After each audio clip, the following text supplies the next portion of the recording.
visto, né, muitas pessoas com dúvida acerca de como ajudar alguém que está passando, né, por um problema de depressão. O que acontece aqui, né? A gente vê muitas vezes uma tentativa de ajuda muito sem a mínima noção do que a outra pessoa ela está passando, né? De fato, a gente já tem a capacidade de, né, a maioria das pessoas, são poucas as pessoas que são empáticas, né? A maioria das pessoas não são tão empáticas. São poucas pessoas que param em um determinado momento para se pôr no lugar do outro, né? E tentar mesmo absorver um pouco daquilo que ele está vivendo. Eu sei que muitas vezes a gente tem medo, né?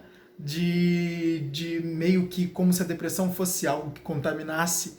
E é claro, né, isso pode acontecer, não vou dizer que não, mas a única forma, tá, de você entender alguém que está passando com depressão e, de fato, entender uma pessoa depressiva é o primeiro passo para começar a ajudar ela, né? Porque você não consegue agradar uma pessoa se dando um presente se você não sabe o tipo de presente que ela quer receber, né? Então, qual é a primeira coisa que você faz quando quer dar um presente e agradar alguém? Você busca saber o que aquela outra pessoa gostaria. E o mesmo acontece em depressão, né? Você tem que basicamente se colocar no lugar dela.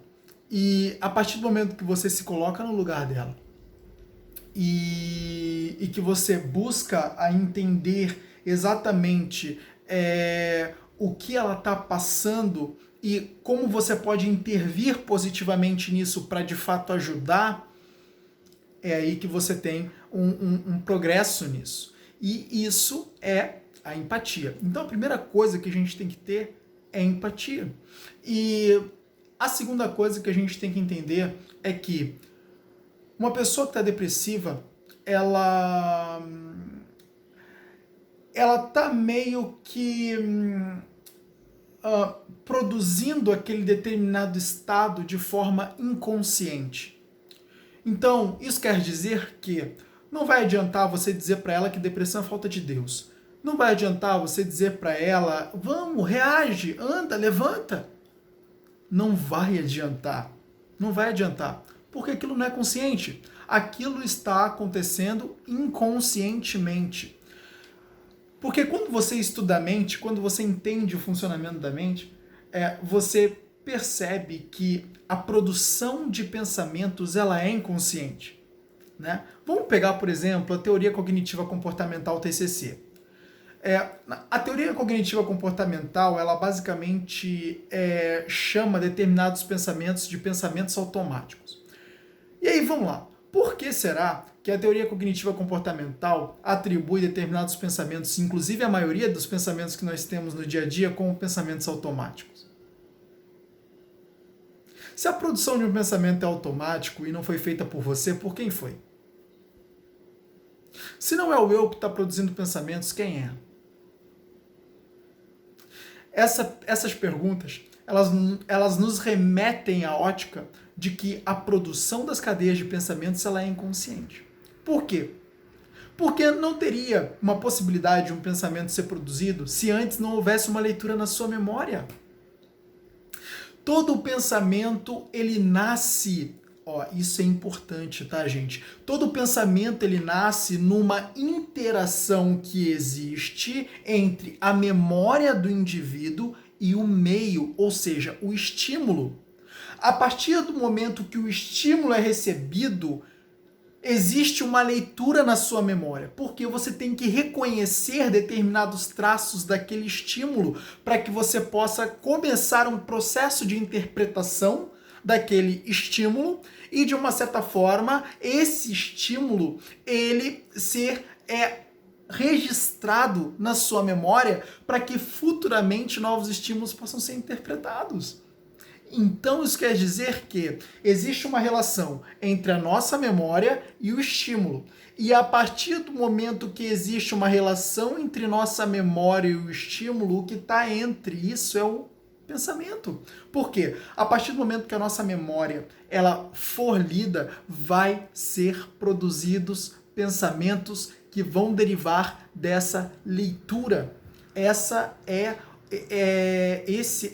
a origem do pensamento. Né? Essa é a gênese, a palavra que eu estava tentando encontrar. Essa é a gênese do pensamento. A gênese do pensamento, gente, é a leitura da memória. Né? Por que você acha que o depressivo ele tem uma série de pensamentos negativos? Porque os registros que o depressivo possui na memória são exatamente registros que eles são bastante traumáticos. E a partir do momento que esses registros são lidos, surge a produção de pensamentos negativos. Por que nós temos negativos? Porque é o momento em que registros traumáticos da memória estão sendo lidos. A sua memória ela não é lida amplamente. Ela é setorizada. Ela é lida por setores. Esses setores se chamam janelas da memória. E essas janelas da memória carregam determinados registros de péssima qualidade, outros carregam de excelente qualidade. E a produção de pensamentos ela vai ser influenciada pela qualidade dos registros. O depressivo ele tem uma produção de pensamentos muito recorrente e influenciada por janelas traumáticas. Então é muito comum que em vários momentos ele esteja para baixo. Ele tem uma alteração na volição, ou seja, ele tem uma alteração no estado de motivação, no estado motivacional. Então, por mais que você tente dizer para ele palavras para reanimar, vai entrar por um ouvido e vai sair pelo outro, não vai adiantar. Eric, então me diga, qual é a melhor forma de ajudar um depressivo? A memória, ela não pode ser apagada. Isso é fato, porque senão você poderia, né, apagar determinados traumas e pronto. E mesmo assim, isso ia ser prejudicial para você. Por quê? Porque uma liberdade que o eu pudesse ter para apagar a memória, se ele tivesse, se o eu tivesse, se você tivesse, né, essa liberdade conscientemente de apagar algo na memória, você ia desfuncionalizar a sua inteligência. Por quê? Porque à medida que os estímulos eles começassem a vir, você ia ter pouca base para interpretar. Entende? Então, a memória ela serve para apenas uma única coisinha. E não é para ser um banco de dados de informação. A memória serve para tornar você capaz de interpretar o estímulo do presente. Então, pode ver, tudo que você vive no presente compõe o seu passado. E esse passado, que é composto por um presente que morre, é utilizado para a representação de um novo presente. É a sua memória funcionando. É isso que ela faz. Então vamos lá. Qual seria a melhor forma de ajudar um depressivo? Se você considerar que uma memória ela não pode ser apagada, mas pode ser reeditada, você já tem aí a sua resposta. Quer dizer que se eu ajudar um depressivo a reeditar a memória, Eric, eu consigo ajudar ele eficientemente? É claro que consegue. É claro que consegue. Começa por isso aqui, ó. Pega e você dá para um depressivo um diário. Dá para ele um diário e diz para ele anotar todos os pensamentos que ele tiver no palco da mente dele, naquele diário. Se ele permitir, com a autorização dele, leia o diário junto com ele todos os dias e comece a fazer perguntas. Por que você acredita nisso? Você acha que esse tipo de pensamento te ajuda? Você não acha que pensar X, Y, Z seria melhor? Por que você está pensando dessa maneira? Eu acredito que existam outros pontos de vistas. Já parou para pensar que poderia ser assim, assado, dessa maneira, de outra? Sabe o que você está fazendo aqui? Você está ajudando ele a obter novos pontos de vistas acerca das coisas. E você está ajudando ele a ter meio que um pensamento crítico. É por isso que eu digo, o pensamento crítico é uma das coisas mais importantes que nós temos que desenvolver. Por quê? Porque o pensamento crítico ele nos ajuda a gerar uma multiplicidade de pontos de vista e visões de mundo, que basicamente nos ajudam a questionar as visões de mundo que nós obtemos. E automaticamente, quando toda a nossa produção mental ela é criticada, ela é questionada, ela é posta em xeque, ela começa a enfraquecer. Ela começa a mudar, ela começa a sofrer transformações. Se nós começarmos a criticar a produção, se nós começarmos a duvidar desses pensamentos e impugnar esses pensamentos, se a gente começa a questionar esses pensamentos, a gente começa a modelar a nossa visão de mundo, a gente começa a criar novos registros na memória, porque tudo que encena no palco da sua mente é registrado novamente na memória, pelo o fenômeno RAM.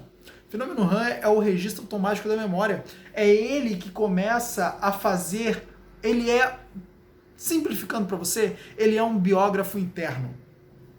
Ele é um biógrafo interno que você tem. É como se houvesse alguém escrevendo o seu livro, a sua biografia, o tempo todo. Essa pessoa está o tempo todo atrás de você, escrevendo cada passo que você dá, cada palavra que você diz, cada gesto que você faz, cada interação que você tem com outro ser humano. É um biógrafo. E tudo isso está sendo registrado o tempo todo na sua memória, ou seja, tudo isso está sendo registrado no livro da vida. O livro, esse livro é a sua memória. E o que está escrito nele é a história intrapsíquica. Isso é a matéria-prima dos seus pensamentos. Então, essa é a melhor forma de ajudar um depressivo. Ajuda ele a obter novas visões de mundo. Mostra ele, traz um pouco de otimismo para a vida dele. Entende? Faz ele questionar aquilo que ele está pensando, aquilo que ele acha que é, a forma como ele está vendo o mundo. Busca mostrar para ele que não é assim, que pode ser melhor. A gente erra, é claro que erra. Muitas vezes você vai errar ajudando uma outra pessoa que necessita de ajuda. Né? E claro, né, uma das outras formas de ajudar, né, é indicando para ele uma ajuda profissional também. Mas se você quer ajudar alguém que está com depressão, esses são os passos, esse é o caminho. Primeiro, se põe no lugar dela. Se põe no lugar dela, busca entender o sofrimento e a partir daí ajuda ela a caminhar na vida. Mostra para ela outros pontos de vista, coisas que ela pode questionar, que ela pode duvidar, que ela pode criticar, coisas que ela pode mudar a ótica dela acerca daquilo. Traz novos pensamentos, subsidia a consciência dela, faça parte da consciência dela, ajudando ela a ter um pensamento crítico. E a partir daí, você ajuda de uma certa, extremamente eficaz essa pessoa. De uma forma extremamente eficaz essa pessoa. Eu acho que é a melhor forma, sem dúvidas, tá? A melhor forma de ajudar um depressivo é dessa forma, tá? Ajuda ele a caminhar psiquicamente na vida. Ajuda ele a questionar, a duvidar, a criticar, a pensar criticamente, a produzir novas formas de ver o mundo, dê a ele formas otimistas de enxergar o mundo.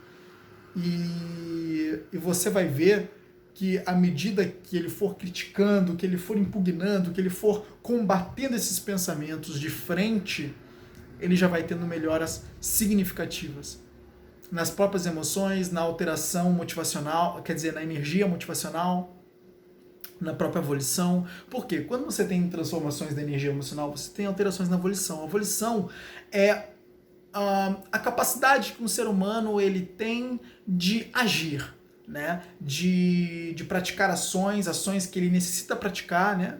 E então, quando ele está extremamente incapaz de agir, ele está com a volição baixa. Quando ele está mais inclinado a uma ação, ele está com a volição alta, né? Tem depressivos que, por exemplo, não conseguem tomar banho porque não tem capacidade de agir, né? A ação seria o ato de tomar banho. E isso é uma alteração na volição, isso é uma baixa volição. Então, para que a gente possa aumentar, elevar a volição, a gente precisa ter transformações na energia motivacional. E a gente só tem transformações na energia motivacional, ou seja, mudança na motivação, quando a gente tem mudança na emoção. Para que a gente possa atuar nas emoções, a gente precisa primeiramente atuar nos pensamentos. O pensamento, ele é o princípio de tudo. Bom, eu espero ter contribuído com você, eu espero ter ajudado você a entender como você ajuda um depressivo e, sem dúvidas, essa é a melhor forma. Ajuda ele a reeditar a memória, construir núcleos na memória saudáveis e certamente você vai ajudar de uma certa forma muito eficaz um depressivo. Tchau, tchau. Até o próximo vídeo.